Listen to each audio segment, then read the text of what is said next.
सदर आसिफ जरदारी को भी धोखा दिया गया और उनके साथ भी बारीक वारदात डाल दी गई। उसके नाम से ऑर्डिनेंस जो है प्रोमलगेट किया जाए और उसको खबर ही ना हो कानो कान। हमने जाली डिग्रियां सुनी, जाली अदवायात का सुनते हैं, जाली मैंडेट सुनते हैं, लेकिन जाली ऑर्डिनेंस पहली दफा। तो जालियात की दुनिया में ये एक बड़ी नई इजाद है और इसका जो क्रेडिट है वो हम इस हुकूमत को जरूर देते हैं। बिस्मिल्लाहिर्रहमानिर्रहीम, अस्सलाम वालेकुम नाज़रीन। गुज़श्ता रोज़ हुकूमत ने सदर मुमलिकत की मंजूरी और दस्तखत के बगैर स्पेशल इकनॉमिक जोन तरमीमी ऑर्डीनेंस जारी किया, जिसके बाद पीपल्स पार्टी का पारा आई हो गया। पीपल्स पार्टी ने इस ऑर्डीनेंस पर शदीद रद्द-ए-अमल का इजहार किया। सीनियर रहनुमा सैयद नवीद कमर ने दो टोक अंदाज में ये कहा कि कानून साजी पार्लियामेंट की बुनियादी जिम्मेदारी है और सदर के दस्तखत के बगैर ऑर्डीनेंस जारी करना ना सिर्फ आइन की खिलाफ वर्जी है बल्कि जमहूरी इक़्तिदार पर सीधा हमला है। साबिक वज़ीर आज़म राजा परवेज़ अशरफ ने यह मुतालबा किया कि इस बारीक वारदात के जिम्मेदार चेहरों को बेनकाब किया जाए, क्योंकि ऐसे इक़दाम हुकूमती इत्तेहाद में दरार डालने के मुतरादिफ हैं। इसके साथ ही सेनेटर पलवशा खान ने गवर्नमेंट पर मजीद दबाव बढ़ाया और उसे जाली ऑर्डीनेंस उन्होंने कहा और ये भी कहा कि सदर जरदारी को लाइल्म रखकर धोखा दिया गया है। इसका जवाब दिया वफाकी वज़ीर कानून ने और उन्होंने सारा बोझ ऑफिस की गलती कहकर डाल दिया और ये भी कहा कि पीपल्स पार्टी से अच्छे ताल्लुकात हैं, जिसकी वजह से ऑर्डीनेंस को वापस ले लिया गया ऑर्डीनेंस को, और आइंदा भी तमाम मामलात अफाम तफहीम और ताउन के साथ चलाए जाएंगे। इसी बात करेंगे और हम सवाल उठाएंगे कि क्यों जारी करना पड़ा हुकूमत को सदर के दस्तखत के बगैर ये ऑर्डीनेंस। पैनल का तारुफ करवा दूँ, प्रोग्राम में मौजूद हैं अयाज खान साहब, आमिर इलियास राना साहब, फैसल हुसैन साहब, नवीद हुसैन साहब और मोहम्मद इलियास साहब। आप सबका जी बहुत शुक्रिया। नवीद साहब, आपसे आगाज़ कर रही हूँ, चूँकि अब ये जो पीपल्स पार्टी और हुकूमत के दरमियान ऑर्डीनेंस का जो मामला है, आपको लगता है ये ऑफिस की गलती थी या जो पीपल्स पार्टी का मौक़िफ़ है कि एक बारीक वारदात डाली गई है? नवीद साहब। अच्छा, देखें, मेरे ख्याल में दुआ जो कुछ हो रहा है इस मुल्क में, जिस तरह से आइन कानून का जमहूरियत, जमहूरी अक़दार, जमहूरी अदारों की जिस तरह से उनके साथ खिलवाड़ किया जा रहा है, पिछले 2 साल में हमने देखा कि किस तरह से कानून साजियाँ भी किस तरह से हो रही हैं और फिर वो कानून भी कहीं और से लिखे लिखाए आते हैं और ये जो है यहाँ पे उसको ओन किया जाता है और उसके बाद जो है कानून जब पार्लियामान से बाहर निकलता है तो फिर पार्लियामान से बाहर निकल के यही पार्टियां जो हैं वो मगरमच्छ के आंसू भी बहाती हुई हमें नज़र आई कि इन्होंने किस तरह से कहा कि कानून साजियाँ किसके कहने पे कानून साजी की गई और किसके कहने पे बिल एक दिन में दर्जनों बिल जो है वो पास किए गए। और ये तो बड़ा ही एक अनहोनी सी बात है पाकिस्तान की। मेरे ख्याल में पार्लिमानी तारीख में इसकी मिसाल नहीं मिलती कि एक ऑर्डिनेंस लाया गया और ऑर्डिनेंस सबसे पहले ये कि लाया भी क्यों गया। यूजुअली तो ऑर्डिनेंस इस सूरत में लाया जाता है कि जब अगर पार्लियामान जो है वो सेशन में नहीं होता तो ऑर्डिनेंस जो है वो इशू किया जाता है। तो यहाँ पे पार्लियामान सेशन में है, उसके बावजूद जो है वो ऑर्डिनेंस लाया जा रहा है और उस ऑर्डिनेंस के ऊपर सदर के दस्तखत तक नहीं है। और कितने मजे की बात, ये नहीं ये खिलवाड़ है, ये कानून साजी है या क्या कहें इसको, कि लॉ मिनिस्टर साहब कह रहे हैं कि जी वो ई फाइलिंग का इशू था, वो जो है वो इलेक्ट्रॉनिकली ट्रांसफर हुए वो बिल और उनके साथ बाकी बिलों के साथ ये भी था और इसके ऊपर दस्तखत ना होने के बावजूद ये तो पीपल्स पार्टी ने जो है शोर मचाया, तो उसके बाद जो है वो ऑर्डिनेंस वापस किया गया। लेकिन ये मजाक है जमहूरियत के साथ, ये मजाक है इस पार्लियामान के साथ, ये मजाक है जो है पाकिस्तान के आइन के साथ। तो ये इस किस्म का मजाक तो पिछले 2 साल में हम बारहा देखते आ रहे हैं। 26वीं तरमीम में यानी यहाँ तक कि जब पार्टियां कह रही थी कि जी हमें मुसवदा दिखाया जाए, मुसवदा गवर्नमेंट के पास नहीं था, कि उन्होंने ट्रेजरी ने जो है उनके पास मुसवदा नहीं था कि है क्या वो जो आइन में तब्दीली, यानी आइन को तब्दील किया जा रहा है, आइन को जो है वो पाकिस्तान के 24 करोड़ अवाम के दरमियान जो इमरानी मुआहदा है उसको तब्दील किया जा रहा है और उस पार्टी को जो तब्दील करने जा रही है उसको नहीं पता क्योंकि वो कहीं और से लिखा लिखाया आ रहा है। तो ये गवर्नमेंट अपने आप को बेख्तियार मजीद जो है वो अपने आप को साबित कर रही है कि वो कितनी बेख्तियार है, उसके पास कितना इख्तियार है कानून साजी के लिए। ये जो पार्लियामान में बैठे हुए अवाम के नुमाइंदे हैं, इनका काम कानून साजी करना है, लेकिन कवानीन कहीं और से लिखे लिखाए आते हैं। जहां तक पीपल्स पार्टी के शोर मचाने की की बात है, देखिए हम बारहा पहले भी ये कह चुके हैं कि ये गवर्नमेंट जो है ये तो इनको किसी की अता है, ये इलेक्शन तो कोई और जीता, गवर्नमेंट इनको दे दी गई, अब ये जिनकी अता है उन्हीं के रहमो करम पे हैं, उन्हीं की तरफ देखते हैं। तो ये पीपल्स पार्टी भी ये शोर मचाने के अलावा ये कुछ नहीं कर सकेगी, यही शोर मचाएगी, अपने होने का एहसास दिलाएगी। ये कहा जा रहा है कि जी पीपल्स पार्टी अपनी पार्लिमानी पार्टी का इजलास जो है वो बिलावल साहब जो है उसको जो है वो कर रहे हैं आज, तो अब लेकिन निकलेगा क्या? निकलेगा कुछ भी नहीं, वही होगा कि पुरानी तनख्वाह पे ये काम करेंगे, इसी तरह से होता रहेगा। जो जिन लोगों ने अता की है ये गवर्नमेंट, इनको जब तक वो चाहेंगे ये गवर्नमेंट चलती रहेगी, और जब वो हाथ खींच लेंगे उसके बाद जो है हम देखेंगे कि फिर पीपल्स पार्टी भी जो है ज्यादा सीरियस हो जाएगी। तो अभी इससे ज्यादा मेरे ख्याल में और कुछ नहीं होगा।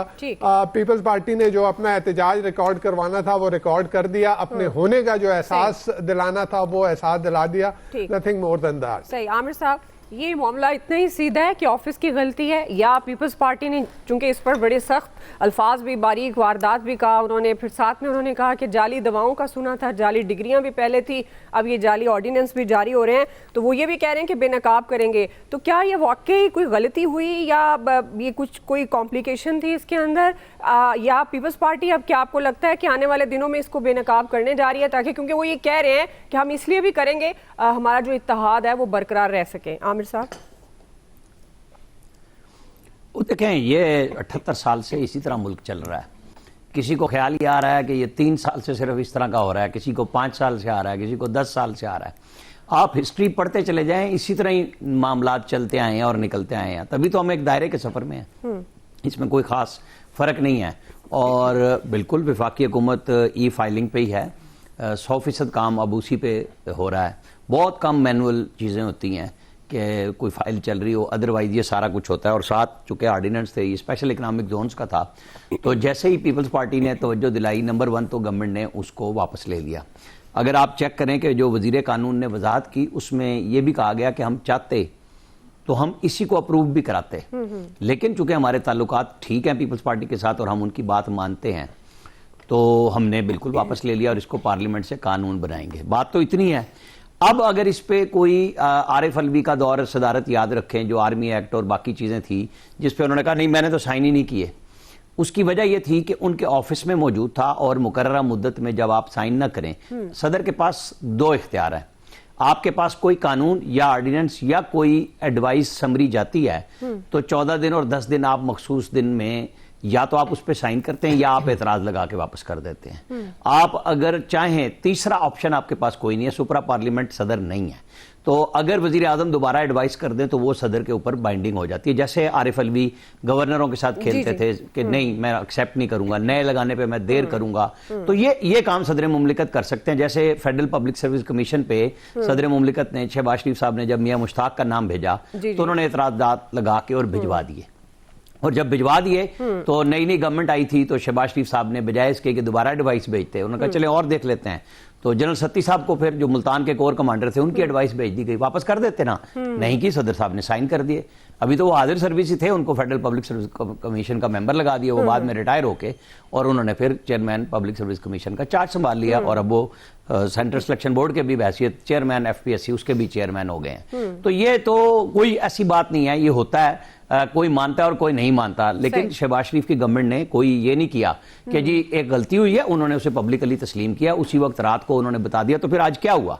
आज तो बस अब परवेश खान साहिबा का ठीक है, अपना पीपल्स पार्टी का सियासी तौर पे राइट है कि वो ये काम करें, लेकिन जो काम ढूंढ रहे थे लोग बीच में वंडर बॉय की सूरत में, आप देख रहे हैं कि कहां से निकल के लोग ला रहे थे। तो मेरे साथ में शहबाज शरीफ साहब मौजूद हैं वंडर बॉय की सूरत में, आपको वो कहते बर्दाश्त भी करना पड़ेगा, झीलना भी पड़ेगा, और काम भी वही कर रहे हैं। जहां आपको वो डिफॉल्ट से लेके आ गए हैं, हर जगह पे साथ साथ लेके चल रहे हैं, परेशानी ना करें, मतलब इस तरह चाय की प्याली में तूफान डाल के ना कुछ नहीं होना इस ऑर्डिनेंस से, ये काम इस तरह ही चलना है और बेहतरी की तरफ चला जाएगा, आप बेफिक्र हो जाए। जी आयाज साहब, देखिए कितनी बेहतर हो रही चीजें, इससे ज्यादा बेहतरी की आपको उम्मीद थी।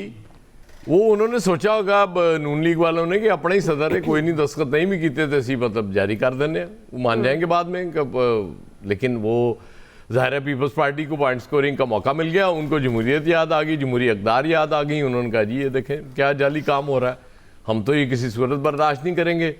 और कमाल मेहरबानी हुकूमत ने भी की कि चूंकि ये अपने लोग हैं इसलिए हम ऑर्डिनेंस जारी नहीं कर रहे। गोया कि ये सदर के दस्तखत के बगैर भी इनका राइट है ऑर्डिनेंस जारी कर दें। इससे ज़्यादा मजबूत हुकूमत इस मुल्क में मैंने आज तक नहीं देखी। ये मैंने कभी आज तक किसी डिक्टेटर का भी ये नहीं देखा कि जी उसने बगैर किसी कायदो ज़ाबित के और ये कह दिया हो कि जी बस चूंकि ये मैं कह रहा हूँ और ये जारी कर रहा हूँ लिहाजा हो गया। इस तरह नहीं होता। ये आप जो मर्जी कहें इसको, इसका मतलब सिंपल ये है कि आपने इस मुल्क को उस हाल तक पहुंचा दिया है जहां ना कोई आइन है, ना कोई कानून है, ना कोई कहीं पार्लियामेंट नजर आ रही है। मतलब एक ऑर्डर आता है और आप उस ऑर्डर पे मिनोन अमल कर देते हैं। इससे ज्यादा आप कुछ नहीं कर सकते। आप जो मर्जी कहें जी हम मतलब वंडर बॉय बन जाएं, उससे कोई और बड़ी चीज बन जाए, लेकिन हालत आपने ये कर दी है इस मुल्क की। मुझे नहीं समझ आती कि ये चीजें दोबारा से ठीक कैसे होंगी। जाहिर है हमारा तो मसला ये है ना कि वो एक चीज हमें चूंकि कोई लीडर पसंद होता है तो उसकी हर अदा पसंद होती है। महबूब की तो हर अदा पसंद होनी भी चाहिए ना, उसमें तो कोई एतराज आप कर भी नहीं सकते। लेकिन जो चीज गलत है हम उसको भी गलत कहने के लिए तैयार नहीं होते, उसका भी जवाब तराश लेते हैं कि नहीं नहीं कोई बात नहीं, ये मतलब चूंकि चल रहा है शुरू से अब भी हो गया, इससे क्या फर्क पड़ता है? फर्क पड़ता है। आज नहीं पढ़े, आज से साल बाद पढ़ जाए, 2 साल बाद, 10 साल बाद पढ़ जाए। अब जो हम वो देते हैं रेफरेंस देते हैं कि चूंकि इस मुल्क में यही होता है तो हर गुजरते दिन के साथ, हर गुजरते साल के साथ, हर गुजरते इलेक्शन के साथ चीजें पहले से वर्स्ट होती जा रही हैं। और वो मुझे अगर आपको याद हो तो मैंने बहुत अरसा पहले एक आपको तजवीज़ यहाँ बैठ के पेश की थी कि वो जैसे एक डिपार्टमेंट स्टोर होता है ना, उसका एक मैनेजर होता है और उसकी मर्जी होती है कि मैंने कौन सा सौदा इसमें रखना और कौन सा नहीं रखना। तो ये मुल्क अब एक डिपार्टमेंट स्टोर की तरह चल रहा है। एक मैनेजर फैसला कर देता है कि जी ये सौदा चाहिए ये रखवा दें, ये नहीं चाहिए ये उठवा दें, इससे ज्यादा और कुछ नहीं है। जी फैसल साहब, मामला ऐसा ही है, मतलब एक गलती भी हो सकती है जिस तरह गवर्नमेंट का मौक़िफ़ है और फिर उन्होंने वापस भी ले लिया तो उसके बाद अब हालात तो नहीं बिगड़ेंगे, जो इत्तेहाद ख़राब हो सकता है या दरार डालने की कोशिश है जो पीपल्स पार्टी का मौक़िफ़ भी सामने आया। अगर बहुत सादा अल्फाज में इस तरह आपने सादगी से कहा है ना वापस ले लिया, इसको इसी सादा अल्फाज में सुन ले। बहुत बड़े हुकूमत ने जो है ना जमहूरी किरदार का और एक जमहूरी इक़दार का जो है ना मुजाहरा किया है वापस लेके, और जमहूरियत को जो है ना वो दफन होने से बचा लिया। अगर वापस नहीं लेते तो बड़ा नुकसान हो जाना था इस मुल्क में जमहूरियत का। पीपल्स पार्टी कहती है कि हुकूमत ने बारीक वारदात डाली है। ये पूरा निज़ाम हुकूमत जो है वो खुली वारदात पे चल रहा है। इसमें बारीक वारदात की क्या हैसियत और औकात है? जिस तरह यहाँ पे आइन में तरामीम हुई, जिस तरह अदालती निज़ाम हुआ, जिस तरह इलेक्शन हुआ, इलेक्शन से पहले जो फैसले आए, उधर बारीक वारदात तो कहाँ बारीक वारदात हो। पूरा निज़ाम जिस तरह जो चल रहा है, बहरहाल पीपल्स पार्टी ने बड़ा असूली मौक़िफ़ इख्तियार किया और जमहूरियत को और आइन को जो है वो नुकसान बचाने में जो है अपना जो एक रिवायती और तारीख़ी किरदार है वो अदा किया। इस पर आप उनको खराज तहसीन पेश करें और हुकूमत को भी करें। और जहाँ तक वंडर बॉय है ना, तो सिर्फ शहबाज शरीफ वंडर बॉय नहीं है, इधर तो वंडर बॉयज़ की एक पूरी खेप है इस पूरे सिस्टम के अंदर। वो हर शाख पे एक वंडर बॉय बैठा हुआ है। कितने वंडर बॉय हुकूमती निज़ामी वंडर बॉय चला रहे हैं। तो इसमें इस मामले में जो है ना बहुत खुद कफील है वंडर बॉय के हवाले से। अगर एक वंडर बॉय नहीं मिलता या उसकी कारकर्दगी में फ़र्क पड़ता है तो पूरी ये खेप जो है ना वंडर बॉय की जो है ना वो मौजूद है, जो इस निज़ाम को जो है ना वो इस्तेकाम देने के लिए जो है ना हमा वक्त दस्तयाब है, हमा वक्त तैयार है और अपने बिल्कुल हवाले से सिस्टम को जो है ना वो किसी सूरत में जो है ना वो जंग नहीं पहुँचने दी जाएगी। सिस्टम को जो है ना तहफ़्फ़ुज़ करना जो है ना उसको हर कीमत पर उसका जो है ना तहफ़्फ़ुज़ किया जाएगा। बाकी ये छोटे मोटे ऑर्डिनेंस आ गया, उस पर पीपल्स पार्टी ने जो है ना वो एतराज़ कर दिया, ऑर्डिनेंस जो है वो वापस हो गया। नहीं करते तो क्या फ़र्क पड़ जाना था, कर दिया तो क्या फ़र्क जो है वो फ़र्क पड़ गया। इतने बड़े बड़े यहाँ काम हो गए, उसमें इस सारे प्रोसेस की क्या अहमियत है। इसी तरह सिस्टम चल रहा है। इस चीज़ को समझने की ज़रूरत यह है कि जिनका मैंडेट है ना जी वो अपने मैंडेट की हिफाजत करना जानते हैं और अपने मैंडेट को इस्तेमाल करना जानते हैं। तो शहबाज शरीफ साहब को, नून लीग को बिल्कुल इस हवाले से जो है ना वो परेशान होने की ज़रूरत नहीं है। हुकूमत जो है ना वो कायम रहेगी, कोई उस पर जो है ना वो फ़र्क नहीं पड़ेगा। पीपल्स पार्टी अगर नाराज़ भी हो गई तो उसकी मैक्सिमम लेवल यही है। सही सही, या इससे आगे नहीं जा सकती। उसका बेचारी के पास तो, उसके पास तो मसनूई नाराजगी का भी इख्तियार नहीं है एमक्यूएम के पास। पीपल्स पार्टी के पास तो कम से कम ये इख्तियार तो मौजूद है कि मसनूई तौर पे जो है ना वो नाराजगी शो कर लो अपनी, हो ना हो। तो इसमें हुकूमत पे कोई जो है ना फर्क नहीं पड़ेगा। सही जी। इलियास साहब, बिल्कुल जी, बड़ा अजीब सा वाकया है, लेकिन गवर्नमेंट ने वही जिस तरह देखिए वाकया है और अजीब भी है। मैं यही कहना तो चाह रही थी, आपने शुक्र है गरीब नहीं है जी, क्योंकि उन्होंने गलती से आ गरीब गया वैसे ही बहुत रहे और गलती से आ गया, उन्होंने वापस ले लिया, जमहूरियत बच गई मुल्क में। बड़ा ये गवर्नमेंट ने बहुत अच्छा कदम उठाया। ये ना अपोजिशन है, गवर्नमेंट है। और पीपल्स पार्टी ने एक अपना किरदार अदा किया कि उसने ये क्रिटिसाइज कर, उस पर पॉइंट आउट करके कि जी ये साइन दस्तखत के बगैर आया है प्रेसिडेंट के, बड़ा एक कौम पर एहसान किया है। और ये जो आ रहा था, जो ऑर्डिनेंस आ रहा था, वो इकोनॉमिक जोनिंग के हवाले से था उसमें, और क्या किसमें अवामी मुफाद के लिए था। अगर हो जाता तो ज़्यादा बेहतर था, नहीं हुआ तो तब भी कोई नुकसान नहीं हुआ। अब वो कहते हैं पार्लियामेंट में लेके आएंगे। तो पीपल्स पार्टी ने कोई स्कोरिंग के लिए कोई पॉइंट ऐसा जगह मौका नहीं जाने देना, क्योंकि उन्होंने अपोजिशन है नहीं, तो उन्होंने अगले साल इलेक्शन में भी आना है। तो उन्होंने बताना कि उन्होंने गवर्नमेंट को हर वक्त राह रास्त पर लाने के लिए अपना किरदार अदा किया है। और बिल्कुल पीपल्स पार्टी बिल्कुल इस वक्त लगी हुई है, क्योंकि वो नाराज़ तो होके जा नहीं सकती कहीं। ये वो है नाराज़ होके उधर ही बैठे रहेंगे कि जी हमें मनाओ। अब ज़ाहिर है तो गवर्नमेंट भी यही किरदार अदा करती है, उनको उसी वक्त मनाती है और मना के लेके आती है। और देखें ऑर्डिनेंस वापस ले लिया, इस तरह ये सारा इतना बड़ा काम किया गवर्नमेंट ने। तो ये सारा इसमें किस आवाम को इससे क्या फ़ायदा हुआ? किसी को कुछ फ़ायदा नहीं हुआ, बल्कि इनकी दोनों की आपस में लड़ाई हुई, एक दूसरे को ना बुरा करने के लिए इन्होंने किया। गवर्नमेंट ने करके वापस लेके अपनी अच्छाई दिखाने की कोशिश की है। तो ये चीज़ें हैं, ये चलती रहेंगी पीपल्स पार्टी और इनमें, क्योंकि आने वाले इलेक्शन से पहले ये एक दूसरे को बिल्कुल इस तरह करते रहेंगे कि कोई पॉइंट स्कोरिंग कोई छोड़ी ही ना जाए। गवर्नमेंट के लिए ये है कि गवर्नमेंट अच्छा लेके इनको साथ लेके थोड़ी सी बात करनी है। जी मैं देती हूँ मौका। तो ये इसी तरह पीपल्स पार्टी लगी रहेगी कि गवर्नमेंट का कोई मौका है तो उसको निशानदेही करे, ताकि वो उनके अवाम में अपना जगह बनाती रहे कि हमने गवर्नमेंट को राह रास्त पर ले आए और गवर्नमेंट को गलत नहीं होने दिया, अवाम के मफादात के ख़िलाफ़ काम नहीं कोई होने दिया। तो ये पीपल्स पार्टी, क्योंकि अपोजिशन तो है नहीं, होने ही नहीं दी, कोई बनने नहीं दी, तो किसने क्रिटिसाइज करना है? तो यही है। कल देखें, कल असम्बली में बायकाट भी हुआ, हुकूमती बेंचों से बायकाट करके बाहर चले गए कि जी दस्तखत नहीं हुआ। और भरपूर तरीके से उन्होंने पूरे मुल्क में देखें गूंज की है कि जी ऑर्डिनेंस पर दस्तखत नहीं है, और बड़ा मजाक उड़ा कि जी ऑर्डिनेंस दस्तखत के बगैर कैसे आ गया। ये आप देखें, और उन लोगों को सब बेनकाब किया जाए। तो जाहिर गवर्नमेंट को चाहिए अब बेनकाब भी करना चाहिए कि किन लोगों ने किया, कि कौन सी फाइल थी जो दस्तखत के बगैर से प्रेसिडेंट हाउस से होके वैसे ही आ गई, और किसने दी दस्तखत। ये सारी चीज़ें पता चलनी चाहिए आवाम के सामने लेके आना चाहिए। अब ये सारी चीज़ अगर इतना मामला उछला है तो ये सारी जो है वो उस मसले को लेके आना चाहिए, और इस मसले को बताना चाहिए कि किससे गलती हुई इतनी बड़ी और इस दौर में जिससे इतना नुकसान हो गया मुल्क का। ठीक है जी। आमिर साहब कुछ कहना चाह रहे थे आप?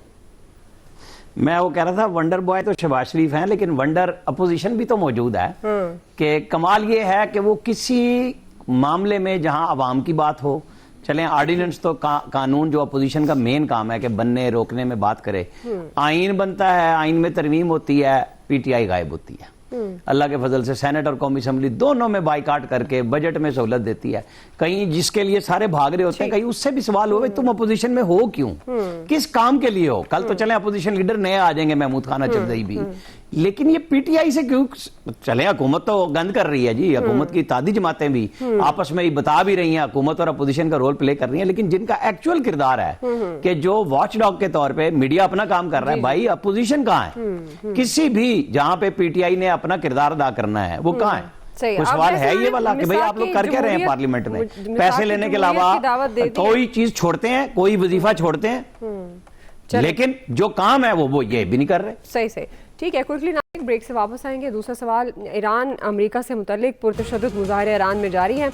आलमी मीडिया का सैकड़ों हलाकतों का भी दावा सामने आया। हम सवाल ये उठाएंगे कि क्या अमेरिका ईरान में रजीम चेंज के जो ख्वाब देख रहा है उसमें कामयाब हो सकेगा, हमले के हवाले से भी, और ख़ास तौर पर खित्ते पर क्या असरात होंगे। ब्रेक के बाद जी वेलकम बैक नाज़रीन। ईरान इस वक्त शदीद कशीदगी की लपेट में है। तेहरान समेत मुख्तलिफ सूबों में पुरतशद्दुद मुज़ाहरे जारी हैं। दूसरी तरफ हंगामों के खिलाफ हुकूमत के हक में आवाम की जानिब से बड़ी बड़ी रैलियां भी निकाली जा रही हैं।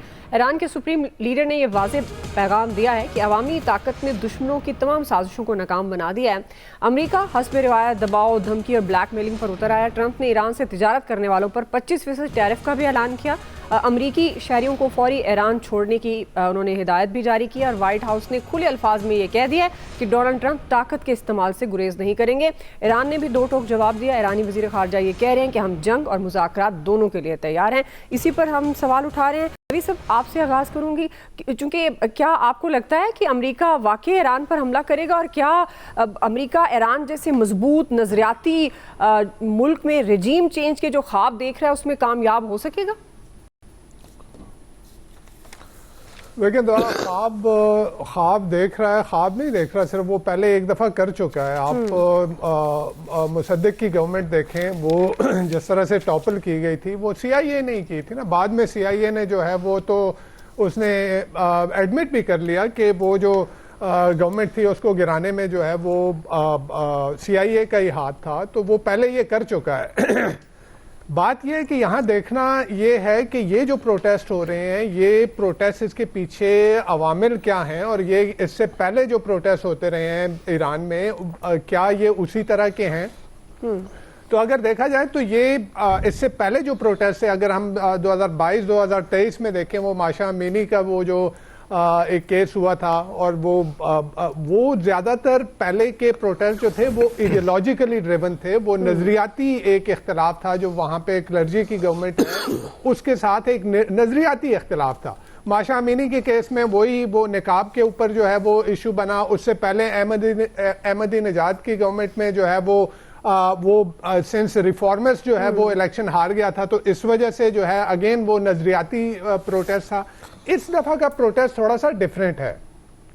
डिफरेंट इन द सेंस, अगर आप देखें तो ये प्रोटेस्ट शुरू हुआ ताजरों से, यानी ईरानी उसको बाजारी कहते हैं, यानी जो शॉपकीपर्स होते हैं, ये शॉपकीपर्स की तरफ से ये प्रोटेस्ट शुरू हुआ। और ये भी मजे की बात ये है कि ट्रेडिशनली अगर देखा जाए तो ये शॉपकीपर्स, ये ट्रेडर्स जो हैं, इन्होंने हमेशा अपने आप को अलाइन किया है जो कि वहां पे जो थियोक्रेसी है उसके साथ, तो उनकी तरफ से ये प्रोटेस्ट होना। तो इसमें एक बात तो है कि जब आपका $1 जो है वो तकरीबन 15 लाख ईरानी रियाल का हो जाएगा, जब इन्फ्लेशन आपकी ईयर ऑन ईयर इन्फ्लेशन 50% पे चली जाएगी, जब फूड इन्फ्लेशन इतनी ज्यादा हो जाएगी कि लोग रोटी और अंडे जो है वो नहीं खरीद पाएंगे, तो फिर ये प्रोटेस्ट होना तो जो है वो बनता था, वो तो समझ में आने वाली बात है। और फिर जितनी तेजी से ये फैला कि तकरीबन तमाम 30-31 सूबों में जो ईरान के हैं वहां तक ये फैल गया। लेकिन दूसरी तरफ एक और चीज जो बहुत इंपॉर्टेंट है, जो ईरान की गवर्नमेंट की तरफ से कही जा रही है कि इसमें जो है वो वायलेंट एलिमेंट्स आ गए हैं। इसमें मोसाद और CIA की तरफ से जो है, क्योंकि जो डेथ्स हुई हैं वहां पे, उसमें भी बहुत सारे जो है सिक्योरिटी के एहलकार जो हैं वो उसमें जो है वो जहां बहक हुए हैं। तो एक चीज तो है, उनके पास एक ये है कि आपने पहले भी ईरान में जो है वो एक रिजीम चेंज की कोशिश, और ये CIA का रहा है। CIA ने, आप कोल्ड वॉर के दौरान देखें, CIA ने ईरान से स्टार्ट किया था, CIA ने फिर ग्वातामेला में किया, उन्होंने चिली में किया, उन्होंने क्यूबा में कोशिश की, उन्होंने साउथ वियतनाम में कोशिश की, उन्होंने अफगानिस्तान में कोशिश की। तो ये तो है कि वो अपनी रिजीम, और अभी रिसेंटली आप देख लें जो आपका वेनेजुएला में हुआ कि वहां पे और कुछ नहीं, पहले जो 53 का जो यहाँ पे रिजीम चेंज थी, वहां पे यही वाला प्लेबुक थी। इसी प्लेबुक से CIA खेला था कि वहां पे मॉब वायलेंस, वहां पे जो है इस तरह के पुरतशद्दुद मुजाहिरों से उन्होंने ये रिजीम चेंज करवाई थी। और इसमें वेनेजुएला में तो उन्होंने जाके डायरेक्ट ही कर लिया कि जी वो मास्क उतार दिया। ठीक, और मिलिट्री इंटरवेंशन वो करता रहा है। वो इराक में उसने की है, उसने लीबिया में की है, उसने सीरिया में की है। तो जो रिजीम है ईरान में, उनके जो तहफ़्फ़ुज़ात हैं वो बिल्कुल इस बात पे they have every right to say that, because Iran की ये जो है ये उसका तुर्रा रहा है। ठीक ठीक जी आया साहब। देखिए वजह बननी होती है जाहिर है कोई भी, और जब आप बहुत ज़्यादा सप्रेशन में रखते हैं लोगों को, आज़ादी, बहुत ज़्यादा आज़ादियाँ उनकी सल्ब हो जाती हैं, उसके बाद फिर इकोनॉमिक क्राइसिस इतना वर्सन हो जाए, इतनी ज़्यादा इन्फ्लेशन हो जाए, तो फिर एक चिंगारी चाहिए होती है सिर्फ। और फिर एक स्टेज वो आती है कि लोग बाहर की कुव्वतों की तरफ देखना शुरू करते हैं, जाहिर है। और अमेरिका का तो ये आपको पता है ना, हमेशा से तरीका वारदात रहा है कि जब उसने कोई रिजीम चेंज करानी है तो वो इस तरह के तशद्दुद मुजाहरे हुआ करते हैं। ये हमने अपने मुल्क में भी देखा और बेशुमार मुल्कों में देखा। हाँ, अलबत्ता ट्रंप चूँकि इनोवेशन बहुत है उनमें, वेनेजुएला में उन्होंने अपना ये तरीका वारदात चेंज किया था और वहाँ से वो सदर और उनकी अहलिया को अगवा करके ले आए अमेरिका में और उन पर मुकदमा चलाना शुरू कर दिया और फिर कायम मकाम सदर भी करार दे दिया खुद को वेनेजुएला का। और बाकी वो जो लैटिन अमेरिकन कंट्रीज हैं उनको भी वो धमकियां मुसलसल लगाई जा रहे हैं। अलबत्ता ईरान पे उनका फोकस बहुत ज़्यादा है क्योंकि ईरान को एक तो ज़ाहिर है वो इजराइल के लिए ख़तरा समझते हैं, इसलिए यहाँ बहुत ज़रूरी है क्योंकि उनको पता है कि वहाँ अगर हमने कंट्रोल करना है पूरा उसमें गज़ा में, पैलेस्टाइन में, तो ईरान को काबू करना बड़ा जरूरी है। और उसको काबू करने के लिए बेहतरीन तरीका उसका ये है कि आप अपनी रिजीम ला दें, वहां रजा पहलवी साहब को लाके बिठा दें किसी तरीके से। उसके बाद आप समझें कि अमेरिका बैठा होगा। ये जाहिर है सूट तो हमें भी नहीं करता, लेकिन हम कर कुछ नहीं सकते इसमें, क्योंकि चौधरी साहब ने अगर फैसला कर लिया कि जी मैं करना है तो उसको अब इस वक्त तो कोई भी नहीं रोक रहा ना। एक और जो मुझे लगता है जो डोनाल्ड ट्रंप चाह रहे हैं कि चाइना को वो किसी महाज पे उसको भी एंगेज करना चाह रहे हैं कि चाइना भी, क्योंकि उसकी इकोनॉमी रुक नहीं रही, तो कहते हैं किसी एक वो उसमें तनाजे में तो आए ना चीन अपनी वो जरा वो मसल दिखाए, फौज उतारे ताकि उसकी इकोनॉमी को भी नुकसान पहुंचे। बहरहाल डोनाल्ड ट्रंप आग से खेल रहे हैं, अल्लाह ताला बचाए, ये आग फैलती जा रही है और बड़ी खतरनाक होती है। जी इलियास साहब, देखिए इस वक्त अमेरिका की जो है सबसे ज़्यादा नज़रें उसी पर जमी हुई है। और अब देखें, हालांकि उसके मशीरों ने भी कहा कि बातचीत की जाए, क्योंकि वो न्यूक्लियर जो है वो वेपन्स वगैरह से उनसे हटाना चाहता है कि अगर अमेरिका चाहता है, लेकिन एक बहाना ही बनाया जा रहा है क्योंकि पैलेस्टीन का सारा मसला वही है कि अपना वो कब्ज़ा करना चाहता है, अपने अलाए जो है उसके इसराइल को वो सपोर्ट करना चाहता है। तो वो जाहिर है वो उसके लिए ये सबसे बड़ा एक टारगेट है। पहले भी उन्होंने हमला करके देखा, उसमें उसको इतनी कामयाबी नहीं हुई, उसको वापस जाना पड़ा। लेकिन अब इस दफ़ा जो है हमला करने के लिए वो सोच रहे, क्योंकि इससे कोई वो नहीं किया जा सकता।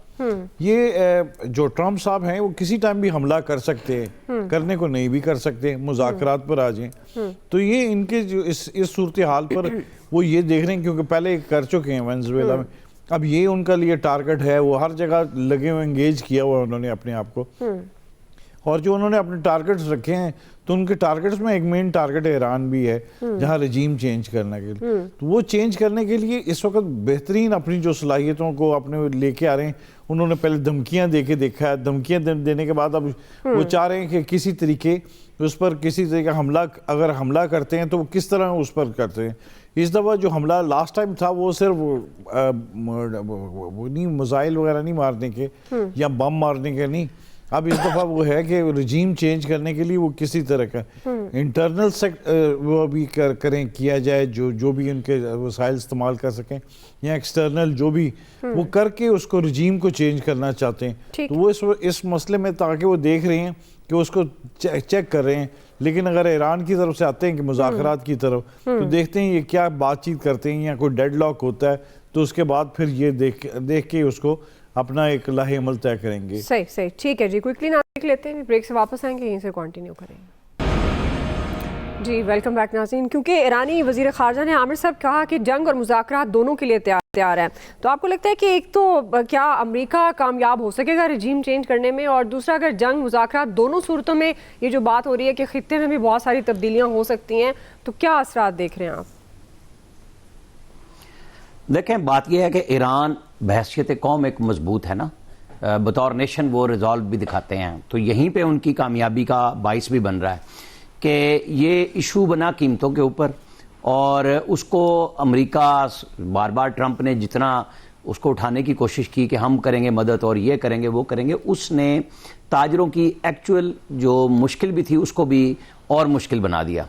इसीलिए ये ख़राब भी हो गई कि भाई वो अपने मसाइल पे बात कर रहे हैं ना, तो उस पे रहते, जैसे यहाँ पे वो जब अमेरिका की कितनी हैं जी CIA ने काम किए, तो यहाँ पे तो एक वज़ीर आज़म साहब फरमा रहे होते थे, आजकल अडयाला में हैं कि जी मुझे तो निकाला उन्होंने, और जब निकल गए प्रेशर ख़त्म हुआ 4-5 महीने के बाद कि नहीं नहीं अमेरिका को छोड़ दें, मुझे तो मीर जाफ़र मीर सादिक जनरल बाजवा ने निकाला, मुझे फलाने ने निकाला। यहाँ पे भी बहुत सारे लोग पाकिस्तान को श्रीलंका बनाने की ख्वाहिशमंद थे और रखते हैं कि पता नहीं किस तरह वो यहाँ पे भी चिंगारी उठे और आग लग जाए और सब कुछ हो जाए, लेकिन यहाँ पे सिस्टम ने काम किया और अल्लाह के फजल से महंगाई को भी डाउन किया और एक स्टेबिलिटी की तरफ लेके आए, सारी चीज़ों को वापस आहिस्ता आहिस्ता खींच के, डॉलर को 2 साल से कंट्रोल किया हुआ है, IMF को साथ लेके चल रहे हैं। ज़ाहिर है इन सब चीज़ों को मिला के चलेंगे तो बात बनती है।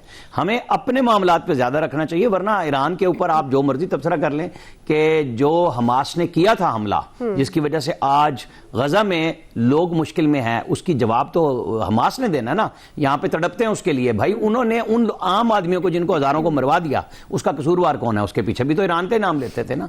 तो भाई आप अपने घर में काम करें, हम अपने घर में काम करेंगे, हमें अपने घर की तरफ देखना चाहिए, पड़ोस में क्या हो रहा है हमें अपने मामलात को बेहतर अंदाज में सेट करना चाहिए। पाकिस्तान की आज की पॉलिसियां, मैं फिर वंडर बॉय का नाम लूंगा, फील्ड मार्शल का लूंगा, कि दोनों मिलकर ठीक चल रहे हैं। Iran, Saudi Arabia, Tehran, Beijing, Riyadh, Moscow, Washington, सब जगह पे हम बातचीत कर रहे हैं और बड़े सुकून से कर रहे हैं, और यही पाकिस्तान का किरदार होना भी चाहिए कि खित्ते में जहां डिस्टेबलाइजेशन की कोशिश हो वहां पाकिस्तान अपना किरदार अदा करे। पहले भी ईरान इसराइल जंग में पाकिस्तान ने बहुत अच्छे अंदाज से अपने कार्ड खेले, डिप्लोमेटिकली, दिफाई लिहाज से भी, और ईरान को एक रास्ता बना, और अब भी यही कुछ हो रहा है। हमें बहरहाल अपने मामलात को बहुत अच्छे अंदाज से देखना चाहिए जो चल रहे हैं। सही जी, फैसल साहब। तो देखिए ये बात तो ठीक है कि वहाँ जो इस वक्त बुरानी कैफियत पैदा हुई उसके पीछे महंगाई है, लेकिन उस तहरीक को परवान चढ़ाने में जो है ना वो एक नज़रियाती मसाइल भी हैं कि वहाँ जो लोग हैं उस वहाँ के रजीम से जो है ना वो परेशान है, वो रजीम में आज़ादी चाहते हैं। देखिए आज़ादी जो है ना वो या पाबंदियाँ जो है ना वो अब माशी खुशहाली के साथ तो बर्दाश्त हो जाती हैं, लेकिन माशी यानी कि माशी तौर पे तबाही भी और पाबंदियाँ भी हो तो ये दोनों चीज़ें जो है ना वो साथ चलना जो है ना मुश्किल हो जाती है। अब इसमें कोई शक नहीं कि गैर मुल्की ताकतें जो है वो ईरान के अंदर जो है मुदाखलत कर रही हैं, लेकिन ईरान को ये भी सोचना चाहिए कि ये काम वो भी करता रहा है। अब हम किसी और की मिसाल नहीं, पाकिस्तान में भी वो ये काम करता रहा है, उसको अपने रवैये पे भी है ना गौर करना चाहिए। लेकिन उनका पासदाराने इंकलाब जो है ना वो इतना ताकतवर है कि वो मुमकिन नहीं है कि इस अवामी कुव्वत की बुनियाद पे कि आप उनके इंकलाब को जो है वो एंड कर दें, उसको ख़त्म कर दें, चाहे जितनी भी आप बैरूनी कुव्वत उसमें इन्वॉल्व हो, ता वक्त कि एक बहुत बड़ी जंग हो जाए तो उसमें तबाही बर्बादी हो जाए तो अलग बात है। किसी एहतजाजी तहरीक से तो वहाँ के आप इंकलाब को नहीं कर सकते, उनका पासदाराना इंकलाब ताकतवर है। लेकिन ईरान को ये सोचना चाहिए कि वो ये काम जो दूसरे मुल्कों के साथ करता है वो दूसरे मुल्क के आम शहरियों के लिए भी जो है ना परेशानी का बायस बनता है, उनमें भी ये जो आपस में तकसीम कराने की कोशिश करता है उसको अपने रवैये पे भी जो है ना गौर करना चाहिए। सिर्फ उसके साथ गलत हो रहा है, हम सब मजम्मत करते हैं, लेकिन हम ये भी किसी को इख्तियार नहीं दे सकते कि आप हमारे मुल्क के अंदर जाके जो है वो इस तरह का कोई काम करो। ये वक्त है ईरान पे मुश्किल है, और ये जो ईरान पे आने अगर वो आएगा तो ठीक है, चीन खुल के नहीं आ सकता, रशिया खुल के शायद सामने ना आए, लेकिन पसे पर्दा रह के चीन और रशिया जो है वो अपना किरदार अदा करेंगे। वो कभी भी नहीं चाहेंगे कि ये जो इसमें जो अमेरिका का जो मंसूबा है वो कामयाब। आपको पॉइंट आ गया होंगे जी। आप सबका बहुत शुक्रिया। आज के एक्सपर्ट से इतना ही, फीडबैक दीजिएगा। ख्याल रखिए। अल्लाह हाफिज।